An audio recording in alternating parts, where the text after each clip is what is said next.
வணக்கம் மக்களே, நான் உங்கள் அம்மா பேசுகிறேன். இன்றைக்கி என்னென்னா, இந்த கடையில் இட்லி மாவு வாங்கி வாங்கி சரிப்பட்டு வரல. அதனால் ஊருக்கு போயிட்டு ஒரு வாரம் கழிச்சு இப்போ தான் வந்தோம். அதனால் என்ன பண்ணோம், இட்லிக்கு போடலாம்னு சொல்லிட்டு இந்த இட்லிக்கு போட போகிறோம்.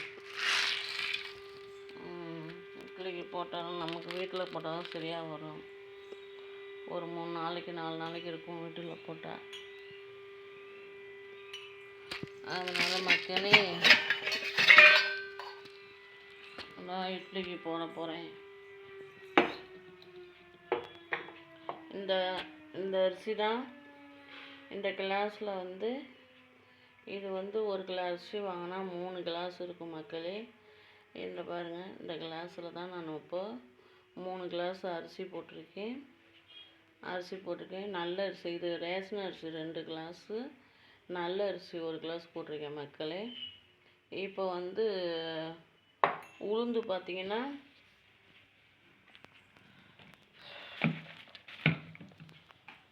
பார்த்திங்கன்னா இப்போ இந்த கிளாஸில் போடுவோம் மக்களே. இது 100 கிளாஸு, 100 உளுந்து வாங்கினா இது கரெக்டாக இருக்கும். அதனால் உளுந்து 125 கிராம் போட போகிறேன். உளுந்து அது போட்டாவே இந்த உளுந்து நல்லா காணும். அதனால் மக்களே, இந்த உளுந்து தான் இந்த கிளாஸில் தான் நான் உளுந்து போட போகிறேன். நம்ம என்ன தான் நம்ம கடையில் வாங்கி சாப்பிட்டாலும் வீட்டில் செய்கிற மாதிரி வராது மக்களே. அதனால் கொஞ்சம் சோம்பேறி பட்டோம்னா, ஏற்கனவே உடம்பு வேறு சரியில்லாமல் கொஞ்சம் சோம்பேறி பட்டோம்னா நமக்கு ஒன்றும் சரி வராது மக்களே. அதான் என்ன பண்ணிட்டேன், இந்த பாருங்க 100 உளுந்து போட்டுட்டு, ரெண்டாவது கொஞ்சம் ஒரு 25 கிராம் தான் போடுவேன். இந்த உளுந்து நல்லா காணும். அதனால் இட்லிலாம் புசு புசுன்னு இருக்கும் மக்களே. இங்கே பாருங்க, 125 கிராம் போட்டாச்சு உளுந்து. இதில் என்ன பண்ணோன்னா, வெந்தயத்தை போட்டு ஊற வச்சுருவேன். லாஸ்ட்டாக என்ன பண்ணுவேன்னா, இந்த பாருங்கள்,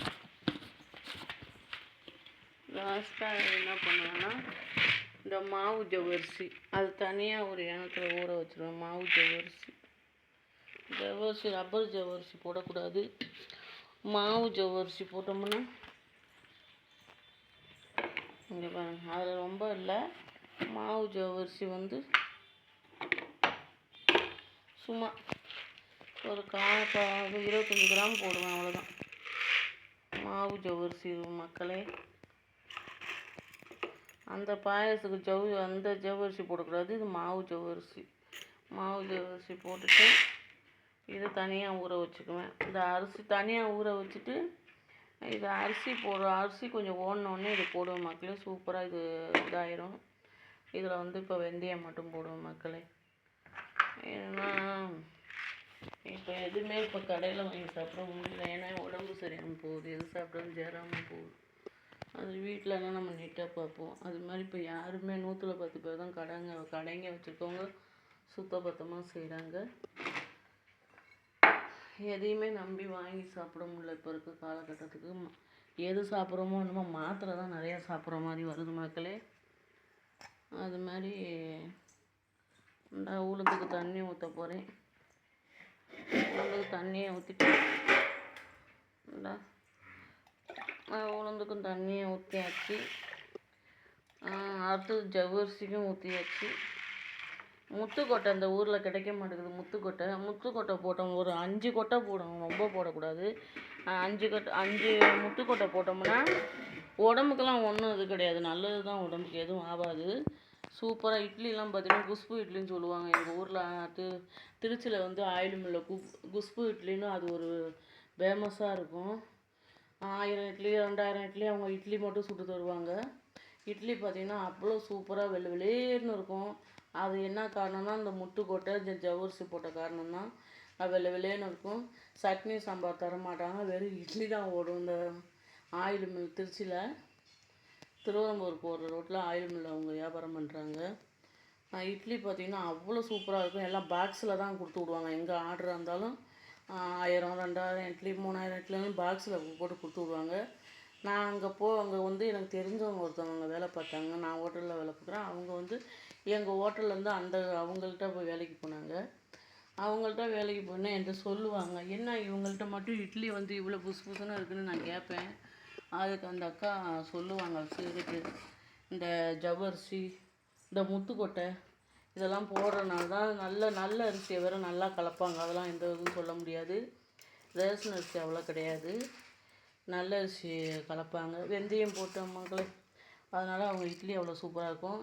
அதுலேருந்து நானும் அப்படி தான் போடுறது. எங்கள் ஹோட்டலுக்குமே இட்லி ஆர்டர்லாம் வரும். எலெக்ஷன் நேரம் வந்துச்சுன்னா எங்கள் கடையிலுமே ஆர்டர் வரும். ஆர்டர் வந்துட்டால் நானும் அப்படி தான் மாவு வைப்பேன். அப்புறம் முக்கியமான விஷயம் மக்களே என்னன்னு கேட்டிங்கன்னா, ரேஷன் அரிசியை கழுவுறப்ப என்ன செய்யணும், எல்லாம் கழுவாமே ஊற வச்சுருவாங்க ஃபஸ்ட்டு. அப்படி என்றைக்குமே செய்யக்கூடாது. கொஞ்சோண்டு உப்பு போட்டு ரேஷன் அரிசியை நல்லா கழுவிட்டு 4-5 வாட்டி கழுவிட்டு தண்ணி ஊற்றி ஊற வைக்கணும் மக்களே. அப்புறம் வந்து அரிசி போடுறப்போ ஒருக்கா கழுவிடணும் மக்களே. அப்படின்னா உங்களுக்கு வாடை கடை எதுவும் இல்லாமல் சூப்பராக எல்லாமே கடை அரிசி போட்ட மாதிரியே ஒரு இதாக இருக்கும்.